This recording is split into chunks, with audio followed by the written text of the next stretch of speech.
Okey, Assalamualaikum, salam sejahtera, ya, salam GBN, salam Malaysia dan salam kuasa ketiga. Okey, sementara menunggu yang lebih ramai masuk ya. Jadi jika ada gangguan ya siaran ni, jadi pastikan anda tidak ke mana-mana, anda refresh page ni dan saya akan ulang siaran. Okey, saya akan ulang siaran jika ada gangguan, jadi jangan ke mana-mana, cuma refresh page. Okey, live malam ini panjang sikit daripada biasa sebab saya nak bincangkan beberapa isu berbangkit, khususnya melibatkan laporan bahawa Tun Dr. Mahathir Mohamad dijadualkan menghadap Seri Paduka Baginda Yang di-Pertuan Agong Khamis ini. Kenyataan-kenyataan oleh khususnya ya Datuk Seri Anwar Ibrahim yang pernah saya sentuh dalam live lepas. Kemudian propaganda yang sedang dimainkan ketika ini oleh laskar-laskar cyber pro Najib, okey, dan pro Anwar. Dan akhirnya saya akan menjelaskan dari satu sudut yang belum saya ataupun pernah saya jelaskan dulu, lama dulu, mengapa Barisan Nasional, Perikatan Nasional dan PKR ya, PKR atau kepimpinan PKR terlibat secara langsung dalam memporak-perandakan ya, memporak-perandakan politik tanah air. Okey. Jadi situasi yang kita lihat hari ini, kita nak salahkan kerajaan tu, saya faham sebab saya sendiri salahkan kerajaan, tetapi jangan lupa ya peranan PKR atau kepimpinan PKR dalam hal ini. Jadi bukan niat saya hari ini untuk mengadakan sesi serangan terhadap PKR. Saya akan selitkan dengan fakta yang kemudian anda bolehlah rujuk kepada Anwar dan pihak berkait, dan saya juga akan membuat satu pendedahan kecil berhubung Najib, Rosmah. Jadi anda boleh rujuk kepada mereka dan mereka mempunyai kebebasan ya untuk mengambil tindakan mahkamah, tindakan perundangan terhadap saya sekiranya apa yang telah saya beritahu adalah palsu. Okey. Jadi inilah live kita. Jap ya. Baik, kita mulakan. Pertama, saya nak umumkanlah, saya rasa semua dah tahu, tapi yang tak tahu lagi, bahawa Tun Dr. Mahathir Mohamad dijangka atau dijadualkan ya menghadap Yang di-Pertuan Agong Khamis ini ya. Dan Yang di-Pertuan Agong turut dijangka mengadakan perjumpaan dengan ketua-ketua parti politik ya, setakat mana yang telah dilaporkan lah. Okey. Dan juga telah didedahkan oleh Datuk Seri Khairuddin Abu Hassan antara 19 bermula 9 hari bulan Jun ni lah. Jadi rasanya Tun adalah pemimpin yang pertama yang akan menghadap Yang di-Pertuan Agong. Dan kemudian selepas perjumpaan-perjumpaan ini, kami dipahamkan bahawa Duli Yang Maha Mulia Seri Paduka Baginda Yang di-Pertuan Agong akan akan mengadakan pertemuan dengan raja-raja Melayu ya. Jadi mungkin seminggu selepas tu ya akan diadakan pertemuan antara raja-raja Melayu. Now, selepas dikeluarkan ya berita berkenaan dengan perkara ni, kita lihat sudah ada media sosial dibanjiri dengan kenyataan-kenyataan yang kononnya dibuat oleh Anwar, tapi sebenarnya ini adalah geng-geng pro Anwar, laskar cyber ya, kuncu-kuncu Anwar, kuncu-kuncu Najib ya, pro Najib dan sebagainya, yang membuat kenyataan masing-masing. Misalnya Anwar, contohnya laskar-laskar cyber ni letak gambar Anwar dengan kenyataan ringkas ya, diharapkan semua akan sedia bekerjasama ya, memberi persepsi seolah-olah Anwar ni akan dilantik sebagai Perdana Menteri interim. Begitu juga Najib ya, laskar-laskar cyber pro Najib ni, atau mereka yang dianggap sebagai pro Najib ni sedang menularkan kenyataan ringkas. Najib ni dijangka akan dilantik sebagai Perdana Menteri interim. Okey. Jadi saya nak pesan kepada mereka ni, jangan perbodohkan diri sendirilah. Jangan perbodohkan diri sendiri. Okey. Sebab bila kita masuk babak Anwar, okey, saya dah cerita dulu.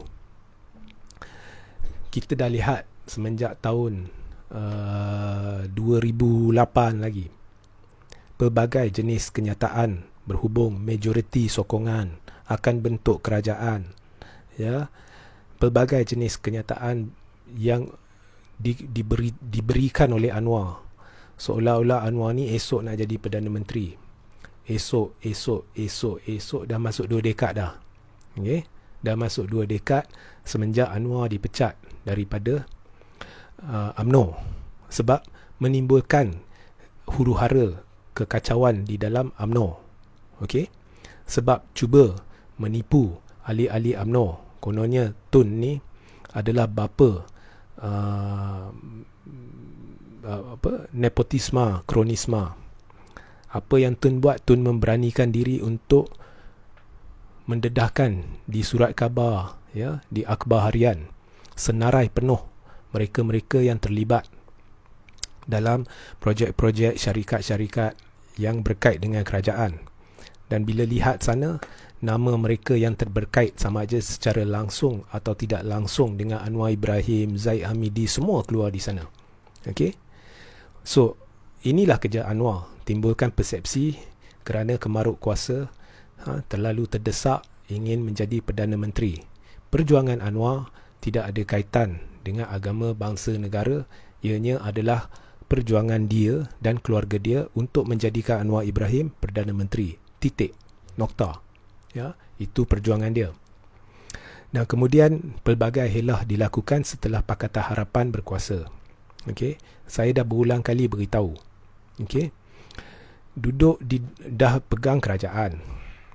Kemudian dah beri kenyataan berulang kali. Saya yakin dengan Tun Dr. Mahathir Mohamad bahawa dia ikhlas akan memberi dengan pelan peralihan kuasa. Itu keluar dari mulut Anwar. Tapi di belakang dikerahkannya otai-otai dia untuk hari-hari main isu peralihan kuasa. Kemudian hari-hari dimainkan isu Mahathir ni kemaruk kuasa, dia tak nak lepas jawatan. Tapi pada ketika tu baru 3 bulan je Mahathir menjadi Perdana Menteri. Jadi hari-hari ditimbulkan isu ni sampai pelabur takut. Sebab pelabur fikir politik ni nampaknya ada, politik tanah air ni sudah ada kekacauan. Jadi Anwar ni kemaruk kuasa. Jadi mungkin boleh meletus politik tanah air. Jadi pelabur takut nak laburkan dana. Jadi bila ekonomi negara terjejas, Anwar duduk dari luar, ya, dan kritik pentadbiran dia sendiri. Sebab pentadbiran Pakatan Harapan adalah pentadbiran bersama, walaupun Anwar tak terlibat secara langsung. Tapi dia kritik. Dia kritik cara kerajaan pimpinan Pakatan Harapan menangani isu ekonomi. Kemudian apabila ditanya Anwar, adakah Datuk Seri ingin terlibat bersama dalam kerajaan, mungkin jawatan menteri ke apa ke? Oh tidak, saya sebenarnya berehat. Dari luar dia kritik, tapi dia mengaku bahawa dia hanya berehat dan ingin tunggu sehingga Tun memberikan kuasa. Kemudian terus menerus dikerahkan orang-orang dia, otai-otai dia, otai-otai Anwar ni, untuk memainkan isu peralihan kuasa dengan fakta palsu. Kononnya ada perjanjian peralihan kuasa di mana Tun ada sebut dengan jelas, ya, peralihan kuasa akan berlaku selepas 2 tahun dan Tun akan memberi jawatan Perdana Menteri kepada Anwar lepas 2 tahun. Pertama sekali, kita pun sudah bongkarkan surat perjanjian sebenar dan tidak ada di situ, ya, isu kononnya Tun kata dia akan lepas jawatan dalam 2 tahun dan beri jawatan Perdana Menteri kepada Anwar. Keduanya, saya dari dulu lagi telah mencabar Anwar berulang kali. Kalau berani, tunjukkan surat yang Anwar maksudkan yang bertanda tangan itu, di mana ia mendakwa Tun akan lepas jawatan dalam 2 tahun. Yang ketiga, Tun tidak berhak untuk melantik Perdana Menteri. Di dalam Perlembagaan Persekutuan, kuasa itu terletak pada Yang di-Pertuan Agong. Itu pun Anwar memerlukan sokongan majoriti ahli-ahli parlimen. Berulang kali dia cuba dapatkan sokongan itu, tak pernah melepasi angka 90 ahli parlimen.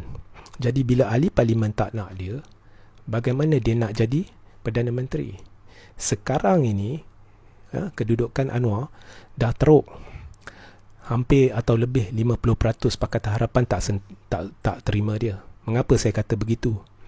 Sebab pada pilihan raya negeri Sabah, Anwar cuba membuat menakut-nakutkan ahli-ahli parlimen, ya, cuba mengelirukan ahli parlimen agar ahli-ahli parlimen ni takut bahawa Anwar mungkin jadi Perdana Menteri. Kemudian mereka akan tanda tangan surat akuan bersumpah menyokong Anwar sebagai Perdana Menteri. Jadi dia buat press conference. Dia kata saya ada sokongan majoriti hampir 2/3, meyakinkan, formidable. Tapi akhirnya selepas menjaja nama Yang di-Pertuan Agong, selepas Yang di-Pertuan Agong berkenan menerima Anwar menghadap Seri Paduka Baginda Tuanku, apa yang terjadi? Satu apa bukti sahih apa pun tidak ditunjukkan oleh Anwar kepada Yang di-Pertuan Agong. Dan saya dah berulang kali mendedahkan, Anwar hanya berjaya mengumpul 49 sahaja akuan bersumpah. Amat memalukan. Ini bermakna dalam Pakatan Harapan sendiri ramai dah tak sokong Anwar. Ya, sebab saya dah berulang kali kata, dalam PKR pun malah ada segelintir dalam DAP, tapi dalam PKR amanah ni semua ramai yang dah beralih sokongan kepada Tun. Ya. Mereka tak yakin dengan kemampuan Anwar sebab mereka semua ahli parlimen sudah tahu Anwar tidak boleh pergi. Ya, jadi Anwar pada ketika itu nak tunjuk diri dia masih relevan. Okey. Kemudian baru-baru ni keluar kenyataan lagi oleh Anwar. Tapi Anwar dia selalu suka kerahkan orang-orang dia dulu keluar kenyataan. Jadi AMK, Angkatan Muda Keadilan yang pro Anwar, keluar kenyataan. Anwar perlu tarik daripada Mahathir. Jadi bila AMK kata, Anwar bolehlah kata, bukan saya yang kata, AMK yang kata kan. Jadi saya tak pernah kata yang saya akan tolak terus Mahathir. Selepas mendengar kenyataan AMK tu, saya tulis artikel, kemudian saya buat satu live, saya beritahu kepada Anwar, kau tak berani dalam satu buat kenyataan rasmi, memberitahu secara rasmi bahawa PKR dan awak putus terus dengan Mahathir sebab kamu tahu pengaruh Mahathir amat besar di blok pembangkang dan juga di blok kerajaan. Jadi kamu tidak berani. Saya beritahu Anwar, kamu tahu kamu tidak relevan, kamu dah hanyut. Jadi kalau berani, saya cabar Anwar untuk membuat kenyataan rasmi bahawa PKR dan Anwar tolak terus, potong terus dari Mahathir, tidak sekali-kali akan bekerjasama dengan Mahathir. Dan saya beritahu dalam live saya bahawa kenyataan AMK secara tidak langsung membuktikan bahawa AMK sebenarnya telah mengaku bahawa Anwar masih belum putuskan hubungan dengan Mahathir. Maknanya Anwar takut. Ya. Mahathir, lagipun Mahathir sendiri dah beritahu dalam satu sidang media, dalam satu live. Dia beritahu Anwar sebenarnya tidak ada sokongan majoriti, pergi balik lah kan. Bila dah cakap tahap tu, Anwar tak berani tarik sokongan sebab Anwar tahu Anwar is no longer relevant dan Anwar tidak boleh pergi mana-mana tanpa Tun. Okey, dengan sendiri dah hanyut. Ya, buktinya pada ketika pilihan raya negeri Sabah, selepas Anwar dah umum dia kononnya ada sokongan majoriti, PKR hampir hangus di Sabah. Maknanya rakyat tolak terus. Okey. So, inilah Anwar menimbulkan kekacauan, berangan-angan di siang hari. Ya. Di mana ada Anwar, di situ ada kegagalan, di situ ada kekacauan. Kita lihat PKR satu parti pun dah gagal, berpecah, berceramuk. Hampir 50% dah tak sokong Anwar. Ya. Jadi bila parti sendiri anda tidak dapat pegang, macam mana anda nak tadbir urus negara? Okey. Kemudian orang yang gagal ni bekerjasama dengan siapa? Menjadi sekutu siapa? Menjadi sekutu seorang lagi yang gagal, yang telah dituduh dan disabitkan bersalah, terlibat dalam satu skandal di mana kecurian dana berbilion ringgit negara telah berlaku, iaitu Datuk Seri Najib Tun Razak. Jadi dia bersekutu dengan Najib. Di dalam Barisan Nasional pula, Najib Zahid hanya disokong oleh 5 lagi ahli parlimen yang kita dulu saya gelar sebagai tim A, sekarang lebih popular dikenali sebagai kluster mahkamah, ataupun kalau nak panggil kluster kleptokrat pun tak apa. Okey. Kluster ni ditolak oleh lebih 90% pemimpin bahagian, cawangan, akar umbi dan sebagainya oleh UMNO. Dan mereka sebenarnya tidak ada pengaruh dalam UMNO. Sebab itu Najib dan Zahid sekarang hanya timbulkan persepsi bahawa mereka ada pengaruh. Tapi hakikatnya kalau hari ini dia suruh semua ahli-ahli parlimen daripada UMNO ni keluar daripada blok kerajaan, mereka tidak akan turut menuruti perintah mereka. Mereka, ahli-ahli parlimen, akan keluar bila mereka suka, bila mereka rasakan sesuai. Tetapi Najib dan Zahid terdesak. Dalam keadaan terdesak ni, mereka berpura-pura mereka ada pengaruh dengan harapan, sebab mereka percaya Muhyiddin ni terdesak, Muhyiddin ni lemah, jadi Muhyiddin akan memasuki perjanjian dengan mereka. Mungkinlah Najib dan Zahid ni harap Muhyiddin dapat bantu dalam kes mereka. Tetapi itu pun mereka dah tersilap catur. Sebab apa? Baru-baru ni Muhyiddin tak fikir 2 kali, dia terus pecat Tajuddin Abdul Rahman, orang kuat Najib. Jadi ini menunjukkan Muhyiddin tahu Najib dan Zahid ni sebenarnya tak ada pengaruh dalam UMNO. Okey, Muhyiddin tidak akan membenarkan, kalau kita suka tak suka Muhyiddin, memang Muhyiddin gagal. Tapi suka tak suka Muhyiddin, dia tidak akan benarkan Najib atau orang-orang dia memanjat kepala dia. Sebab jangan lupa, Muhyiddin ni, ingat, Najib ni dulu yang memecat Muhyiddin daripada kerajaan pada tahun 2015 dan memecat Muhyiddin daripada UMNO pada tahun 2016. Jadi pada ketika itu, peluang untuk Muhyiddin menjadi Perdana Menteri mewakili UMNO terkubur. Jadi ada dendam di situ. Okey. Jadi Muhyiddin tidak sekali-kali akan membenarkan Najib memanjat kepala dia dengan taktik-taktik yang bodoh. Okey. So Muhyiddin dah jadi Perdana Menteri. Andai kata ada ancaman dari Najib atau andai kata ada ancaman dari mana-mana pihak dari dalam UMNO, Muhyiddin tak keberatan untuk berunding dengan Tun Dr. Mahathir Mohamad dan membenarkan Tun kembali menerajui kerajaan atas syarat-syarat Tun. Dan syarat-syarat Tun jelas, tidak ingin Najib, tidak ingin kluster mahkamah ni. Dari sini kita boleh lihat yang memporak-perandakan politik negara adalah Anwar, Najib, Zahid, kluster mahkamah. Ya, kononnya kluster mahkamah ni dulu nak tumbangkan kerajaan pimpinan Perikatan Nasional sebab DAP anti Melayu dan sebagainya. Kemudian mereka bersekongkol. Najib, Zahid ni bersekongkol dengan siapa? Bersekongkol dengan Muhyiddin Azmin yang hari ini mereka selah untuk tumbangkan kerajaan. Sebaik selepas kerajaan tumbang, tiba-tiba Najib, Zahid semua ni berpaling tadah terhadap Muhyiddin. Mereka cari alasan. Bila Azmin diberi jawatan menteri paling kanan, mereka cari macam-macam alasan untuk mengumumkan bahawa UMNO tidak terlibat secara langsung dalam kerajaan. Penglibatan hanya melibatkan ahli-ahli parlimen Barisan Nasional. Itu dah kenyataan bodoh. Sebab apa? Sebab apabila ahli-ahli parlimen Barisan Nasional ni terlibat dalam kerajaan, mereka membawa suara Barisan Nasional. Kita lihat apabila mereka ugut kerajaan baru-baru ini nak tarik sokongan dan sebagainya, mereka bawa suara UMNO, suara MCA, suara MIC dan sebagainya. Jadi kita boleh lihat penglibatan secara langsung UMNO dalam kerajaan. Malah Khalid Nordin, naib Presiden UMNO baru-baru ni, membuat kenyataan. Dia secara tidak langsung memberitahu bahawa UMNO ada tanggungjawab terhadap Perikatan Nasional, kegagalan dan sebagainya, sebab UMNO terlibat secara langsung dalam pembentukan Perikatan Nasional. Jadi itu menjadi pengakuan secara tidak langsung bahawa UMNO ni sebenarnya terlibat dengan kerajaan. Tidak logik bila UMNO kata kami hanya tidak terlibat dengan kerajaan, penglibatan hanya setakat ahli-ahli parlimen. Jadi sebenarnya apa yang berlaku adalah kluster mahkamah ni terdesak. Mereka nak selamatkan tengkuk mereka. Jadi mereka guna DAP sebagai alasan. Ya, kita perlu halang DAP daripada memerintah. ya. Jadi kita perlu tumbangkan Pakatan Harapan.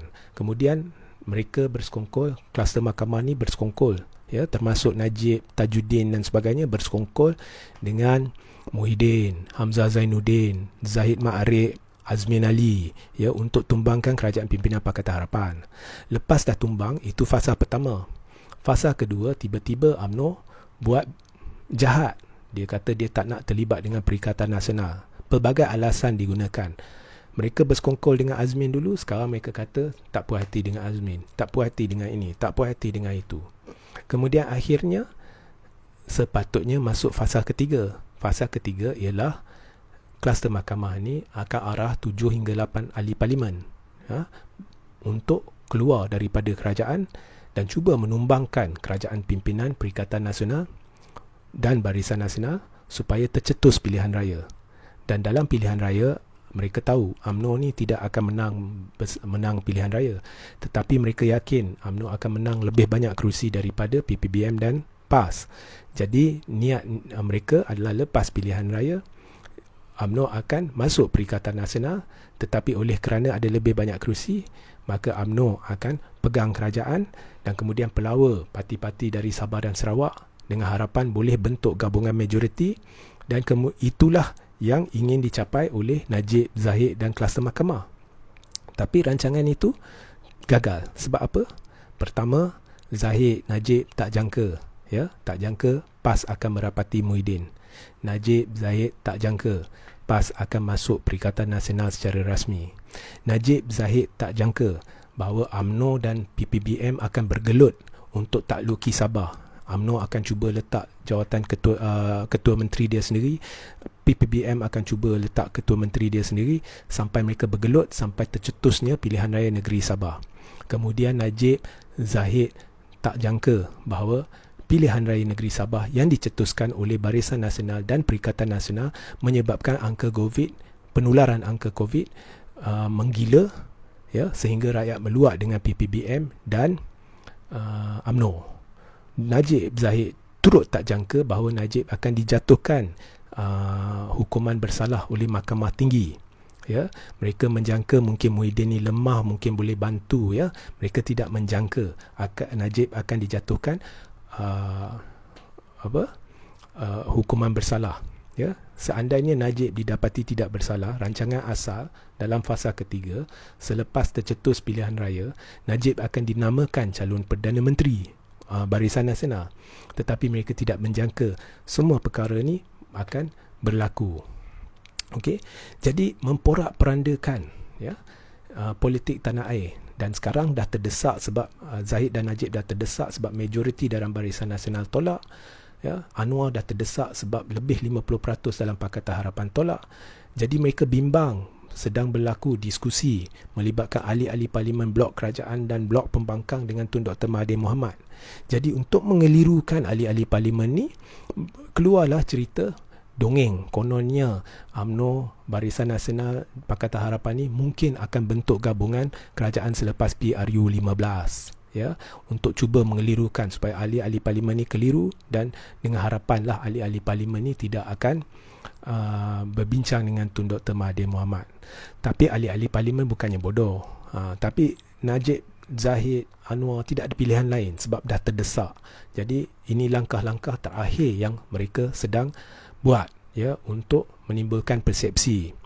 Kemudian bila dah tahu mungkin yang di-Pertuan Agong akan bertemu dengan ketua-ketua parti politik, otai-otai mereka, ya, laskar-laskar cyber mereka terus buat kenyataan Najib akan jadi Perdana Menteri interim, Anwar akan jadi Perdana Menteri interim. Ini semuanya satu kebodohan, ya. Apabila anda boleh keluar kenyataan dalam Facebook dan beritahu, okey, si dia ni atau si dia tu akan menjadi Perdana Menteri interim, seolah-olah anda telah mendapat, ya, panggilan daripada yang di-Pertuan Agong, ya. Anda sebenarnya sedang menghina Agong. Okey. So dan satu persoalan yang anda kena tanya, ya. Dulu Najib kata, Zahid kata, UMNO kata nak tumbangkan kerajaan pimpinan Pakatan Harapan sebab DAP ni anti ini, anti itu dan sebagainya. Tiba-tiba sekarang ni tak jadi hal, Ya, jadi kita boleh lihat perjuangan Najib, Zahid bukannya untuk agama, bangsa dan negara, bukannya untuk penyatuan ummah, ianya adalah untuk menyelamatkan tengkuk masing-masing. Perjuangan Anwar Ibrahim bukannya untuk agama, bangsa, negara, bukannya untuk keadilan, ya, tetapi untuk menjadikan Anwar Ibrahim Perdana Menteri, ya. So, inilah perjuangan kumpulan-kumpulan terdesak yang telah memporak-perandakan politik tanah air. Jadi inilah puak yang harus disingkirkan daripada medan politik seandainya mereka kekal terus dengan gelagat-gelagat tingkah laku mereka, pengaliran dana, ya, termasuk ni PPBM saya cerita ni, Muhyiddin saya cerita ni, pengaliran dana yang tak terhingga ni, ya, melibatkan laskar-laskar cyber, ya, sebab PPBM turut sedang memporak-perandakan politik tanah air dan terlibat secara langsung dalam sekongkol-sekongkol ini yang telah menyebabkan kerajaan ditumbangkan atas dasar yang dasar penipuan, ya. Mengapa saya kata dasar penipuan? Kononnya nak tubuhkan kerajaan Melayu Islam untuk selamatkan negara, tapi akhirnya ada mereka bekas-bekas ahli DAP dimasukkan dalam Perikatan Nasional. PPBM tukar jadi parti multiracial. Kemudian PPBM bercakaran bergelut dengan UMNO, PAS bercakaran bergelut dengan UMNO. Melayu Islam pecah, ya, perpaduan ummah pecah, ya, dan bercakaran untuk kerusi. Kononnya nak lawan wabak Covid, tetapi semenjak masuk menjadi berkuasa, apa yang mereka buat ialah mereka telah menghalang negeri-negeri yang ditadbir oleh pembangkang daripada melakukan tugas mereka untuk mengekang penularan wabak Covid. Sebabnya kerajaan gandingan Barisan Nasional dan Perikatan Nasional telah menunjukkan bahawa niat sebenar mereka adalah untuk menakluki negeri-negeri, bukannya untuk menjaga kebajikan rakyat, kesejahteraan rakyat dengan memerangi wabak Covid. Bermula dengan usaha mencantas kerajaan negeri Kedah, pimpinan pembangkang pada ketika itu, kemudian usaha menakluki Perak, kemudian usaha menakluki Sabah. Inilah yang kalau kita lihat dari track record jelas menunjukkan kerajaan ini adalah kemaruk kuasa, wang kedudukan, memainkan politik darjat, dan memang pun pembentukan kerajaan ini melibatkan, ya, sogokan kuasa dan kedudukan. Jadi ini adalah nyata depan mata, dan PPBM terlibat bersama dengan Barisan Nasional, Najib, Zahid, Anwar memporak-perandakan politik tanah air, menyebabkan rakyat resah, keliru, menyebabkan suhu politik meningkat, menyebabkan rakyat tidak tenteram dan sebagainya. Dan daripada mereka memperbaiki diri mereka sendiri, mereka menghukum rakyat, terus menerus menghukum rakyat, ya. Tapi ahli-ahli politik yang kerajaan yang melanggar peraturan yang mereka sendiri tetapkan, mereka dibiarkan. Jadi semua ini telah berlaku dalam tempoh setahun setengah, ya. Jadi kesemua mereka harus dihentikan, ya. Kalau tidak, apa-apa resolusi penyelesaian hanya akan memudaratkan lagi politik tanah air, memudaratkan lagi ekonomi negara, dan menyebabkan rakyat terus-menerus tidak tenteram. Okey, so ini adalah sesuatu yang perlu diperbetulkan. Nah, dan anda boleh lihat hari ini Fitch Solution, satu agensi, ya, tersohor dunia, telah mengeluarkan kenyataan bahawa risiko politik di negara kita teramat tinggi, ya, dan dari segi sosial akan berlaku masalah. Okey, jadi nampak teranglah lagi bersuluh bahawa kerajaan ini perlu berundur, okey, demi agama, bangsa, negara, kesejahteraan kita semua. Okey, dah kita perlu hentikan budaya, ya, menggunakan laskar cyber upahan yang dibayar untuk mengeluarkan kata-kata hina kesat, mencaci, meruntuhkan satu peradaban yang unggul di muka bumi ini, ya, semata-mata kerana mempertahankan satu puak yang begitu kemaruk kuasa, wang dan kedudukan. Jadi itu sahaja yang saya nak sampaikan malam ini. Jadi sekarang saya buka kepada soalan. Jadi jika anda akan ada soalan, anda mula bertanya sekarang. Okey.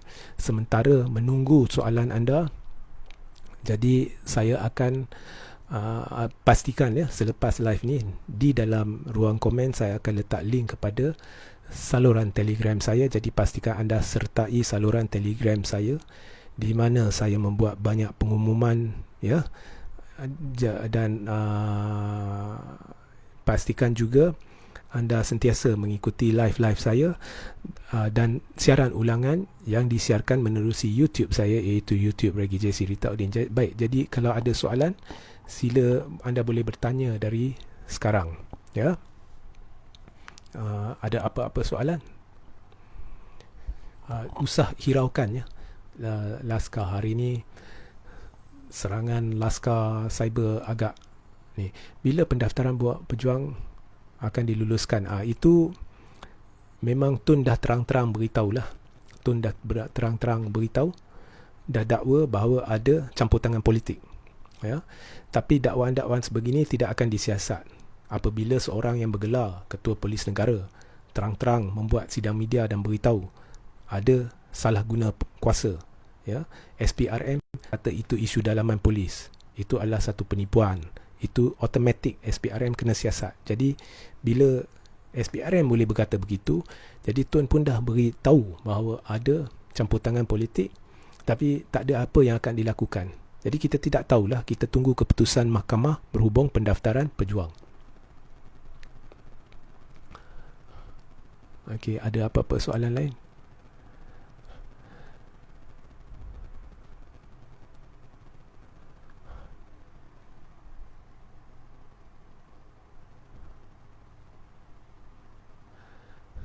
Satu sahaja untuk taksub. Kenapa Lokman Adam? Takut dengan dia salah satu. Lokman cakap demi individu, nampak sangat memadah saja. Saya tak nak komen lah benda ni. Dalam grup-grup saya ni video-video Lokman diharamkan ya, sebab itu adalah kaki fitnah. Benarkah Tun akan memimpin masa depan?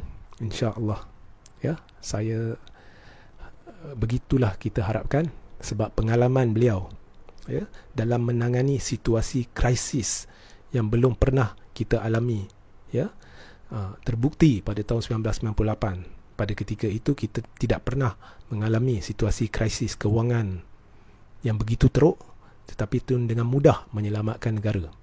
Jadi kita perlu gandingan beliau, khususnya gandingan beliau dengan Tengku Razali Hamzah.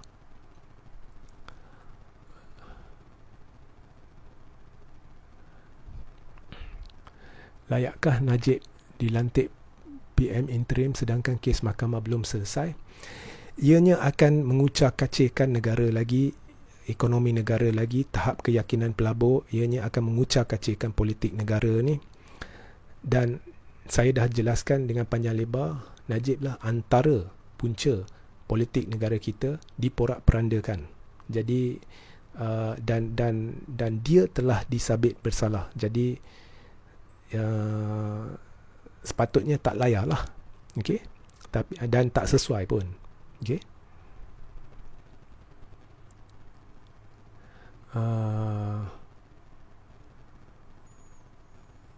Babak pejuang diluluskan saya dah jawab tadi, jadi anda ulang.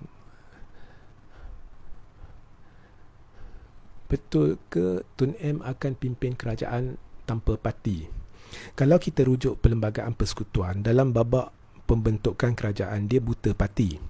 Sebab pelantikan menteri, timbalan menteri dan sebagainya adalah berdasarkan keahlian dalam parlimen.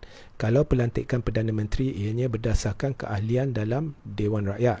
Kemudian apabila Perdana Menteri mencalonkan calon-calon menteri, ianya berdasarkan keahlian calon-calon tersebut sama ada dalam Dewan Rakyat atau Dewan Negara. Okay. Contohnya kalau satu-satu kementerian tu tidak ada bakat yang sesuai daripada parti, maka boleh dinaikkan teknokrat atau orang yang dirasakan berwibawa sebagai senator dalam Dewan Negara dan seterusnya dilantik sebagai menteri. Jadi di dalam babak pembentukan Kabinet Persekutuan atau Barisan Jemaah Menteri, kita sebetul-betulnya menurut Perlembagaan Persekutuan, kita bukannya merujuk kepada parti tetapi keahlian di dalam Dewan Negara dan Dewan Rakyat.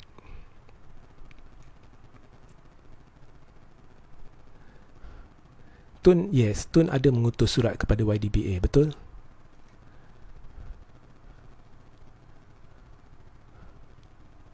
Ya, Ketua Polis Negara yang terdahulu adalah yang terbaik dan seharusnya di dalam darurat, walaupun dia dah sampai pada umur bersara ataupun tempoh kontrak dia dah nak tamat, tapi seharusnya dia tidak dibenarkan letak jawatan, ikut betul lah.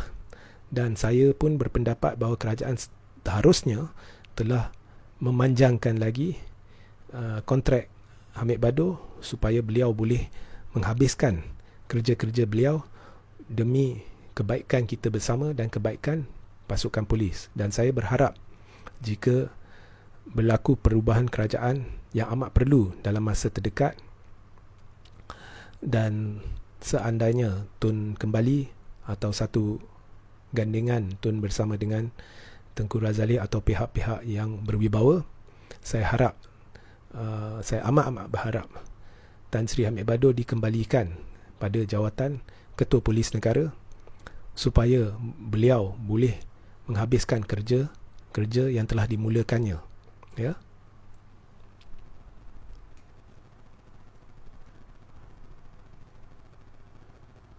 Bila Tun menghadap, saya dah beritahulah, dijadualkan hari Khamis.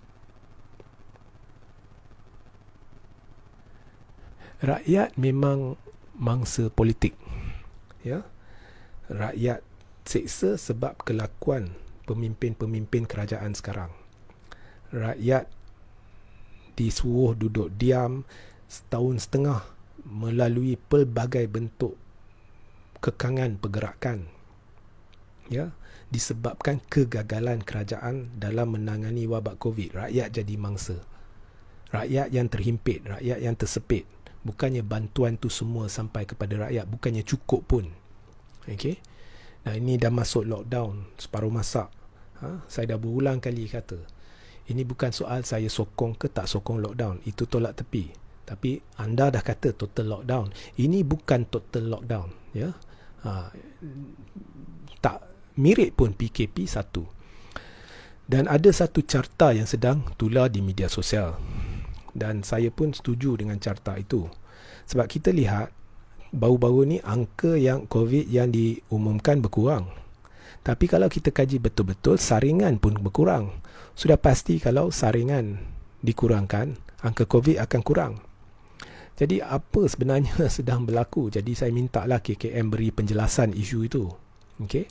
Apapun dalam tempoh darurat, angka COVID bukannya menurun, menaik dengan gila. Menaik dengan gila. Okey, dalam tempoh darurat. Apa yang darurat telah yang diminta oleh kerajaannya, kita tidak sekali-kali mempersoalkan kuasa agung atau kebijaksanaan agung, sebab yang minta darurat adalah kerajaan pimpinan Muhyiddin. Apa yang ianya telah lakukan adalah merudumkan ekonomi negara, ya, dan menyebabkan wabak COVID ni menjadi lebih mengancam, berdasarkan data lah yang diberikan kepada kita. Tun akan bentuk unity government, itu dari awal Tun dah beritahu. Seharusnya kalau nasihat ini telah dituruti, perkara ini tidak akan terjadi. Tetapi tahulah, Najib, Zahid nak bercatur, bersekongkol, ya, untuk selamatkan tengkuk masing-masing dan sebagainya, kan. Jadi inilah yang terjadi lah.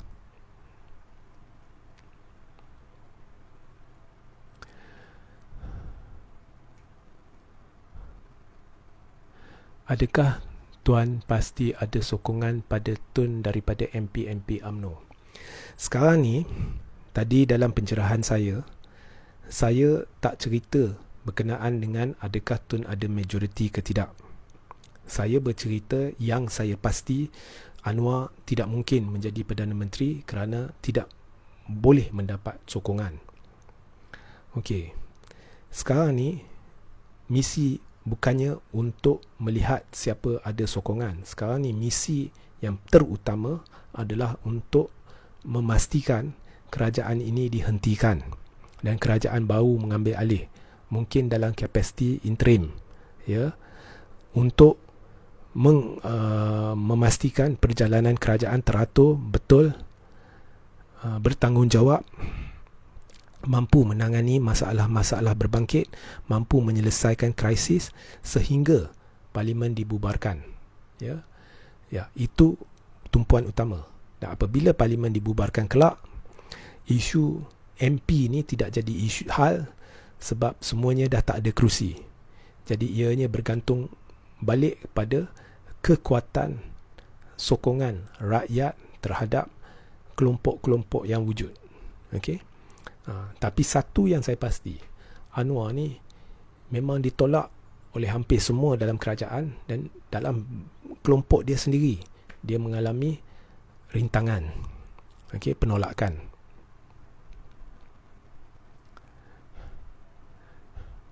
Yes, Najib dan Zahid tak boleh memegang kerajaan. Dan kalau pihak-pihak ni dibenarkan terlibat dalam kerajaan dalam apa jua kapasiti, ini akan merosotkan lagi keyakinan pelabur terhadap negara kita. Itu adalah satu hakikat. Ya.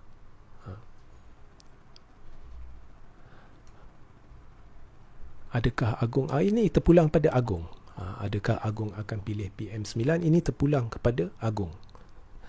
Saya tak boleh bercakap bagi pihak Agong ataupun mendahului Agong dalam apa-apa hal kerana ianya akan menjadi penghinaan. Ya? Dan saya nasihatkan, ya, mereka yang buat Facebook posting, si dia ni akan jadi PM interim, si dia tu akan jadi PM interim. Bila melibatkan Babak Agong ni, berhenti. Jangan mendahului Agong. Ya.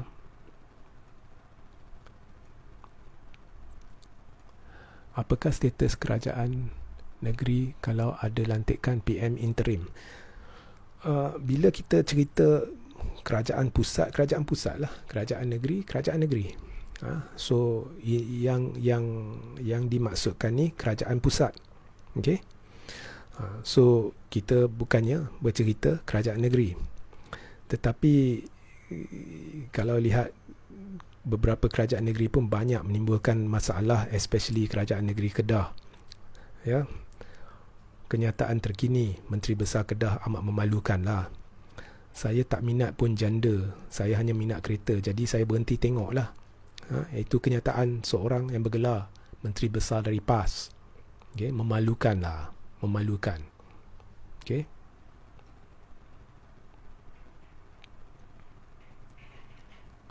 Okay. Saya nak lompat terus ke bawah. Jadi kalau ada orang yang soalan anda tadi saya terlepas tu, tanya balik, ya. Dan saya beri 5 minit lagi untuk jawab soalan. Jadi saya nak lompat sebab banyak sangat komen ni. Okey. Saya pun tak ada pembantu, jadi saya kalau ada soalan yang saya terlepas, tanya balik, ya. Okey, saya ambil beberapa soalan lagi 5 minit, kemudian saya akhiri live ni, ya. Ada apa-apa soalan?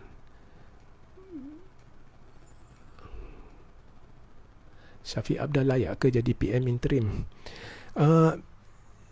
Saya kira layak. Tetapi apa yang menjadi pertimbangan utama sekarang ialah orang yang cukup berpengalaman dalam situasi krisis. Dan hanya seorang sahaja yang kita dianugerahkan yang masih bersama kita hari ini, iaitu Tun. Terbukti, ya. Dan gandingan beliau dengan saya, ini pendapat peribadi saya lah, gandingan beliau bersama Tengku Razalih akan menjadi satu gandingan yang mantap kerana Tengku Razalih mempunyai pengalaman yang cukup hebat, diiktiraf di dunia, peringkat dunia dalam bidang kewangan dan menerusi pengalaman beliau. Jadi kita tidak ada pilihan melainkan memanfaatkan pengalaman kedua-dua tokoh negarawan ini.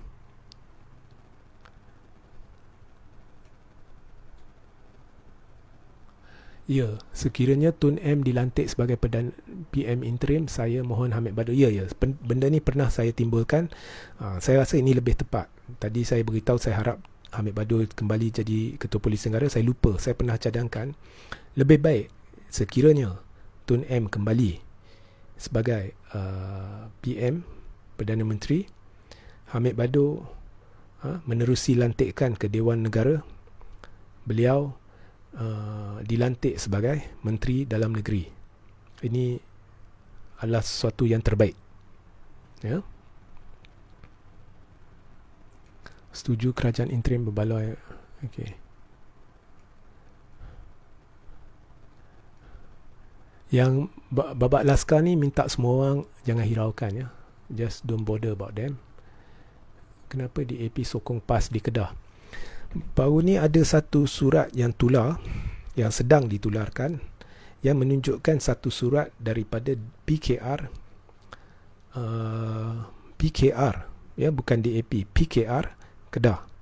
Kononnya pada ketika Perikatan Nasional cuba merampas kerajaan negeri Kedah, ya, kita diberitahu oleh kerajaan Gandengan Perikatan Nasional Barisan Nasional, keutamaan perlu diberikan kepada perang COVID. Politik perlu ditepikan, tapi mereka lah yang berpolitik, ya, cuba merampas negeri dari Kedah, Perak, Sabah, ya.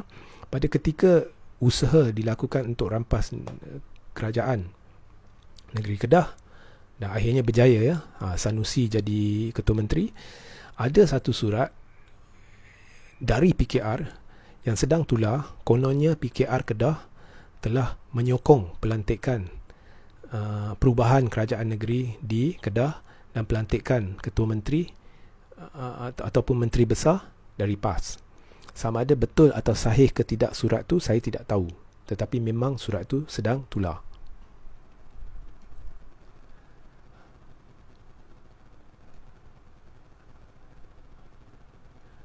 Bila nak buat live dengan Tun?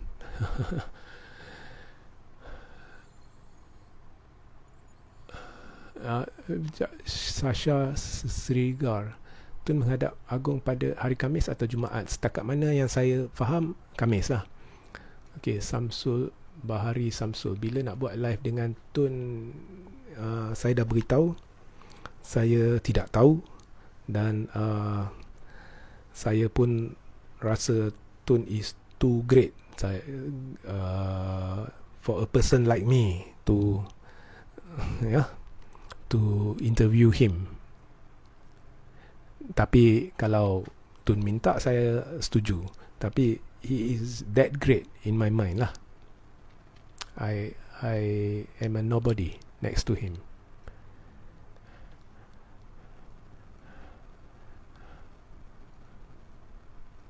Wait, saya nampak satu komen tadi. Gandengan terbaik Tun M dan Datuk Seri Syafiq. Okey, betul-betul. Boleh. Saya rasa gandengan Tun, Datuk Seri Syafiq Abdal, Tengku Razali baik. Saya salah baca. I thought you said gandengan terbaik adalah Tun dan Datuk Seri Anwar Ibrahim. No way, man. Anwar ni boleh duduk tepi lah. Aku rasa Anwar ni baik buat pengumuman press conference, umumkanlah bersara terus lah. Okay? Kita tak perlulah orang kacau, ganggu gugat politik tanah air lagi lah. Okey, satu lagi soalan. Pendapat harga RJ tentang harga barang melambung naik berbanding PH dulu. Harga barang dah melambung naik, itu adalah betul, dan ini turut merupakan satu bentuk kegagalan kerajaan pimpin gandengan Perikatan Nasional dan Barisan Nasional dalam memastikan dalam tempoh genting ini, dalam tempoh menghadapi krisis ini, dalam tempoh semua orang terpaksa berkorban untuk demi memastikan wabak ini dapat diperangi kita bersama-sama, maka peruncit dan pengeluar, pengedar dan sebagainya perlu juga memikul tanggungjawab bersama dengan memastikan harga barang tidak naik bukan hanya pengguna yang memikul. Jadi dari sudut itu, kerajaan telah gagal untuk memastikan harga barangan tidak naik. Rakyat sedia tersepit, sedia terhimpit disebabkan kegagalan kerajaan. Ini ditambah lagi dengan beban kenaikan harga barang. Dan apabila menteri boleh beritahu harga minyak masak ni 30 ringgit berapa kilo ni munasabah ke apa, saya rasa rakyat dah cukup marah lah. Okey, cukup marah. Okey, saya tahu betapa kenalan-kenalan saya betapa terhimpit mereka dengan apa yang sedang terjadi dan marah mereka dengan kerajaan. Okey, Anwar talam muka, dua muka, talam berapa muka entah, lidah bercabang lagi.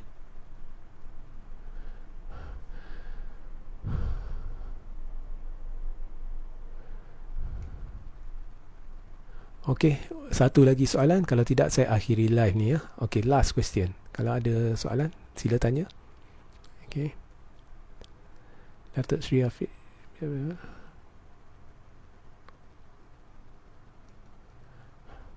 PN tiada. Okey, last. Saya akan huraikan sedikit komen ni, kemudian kita akhiri ya.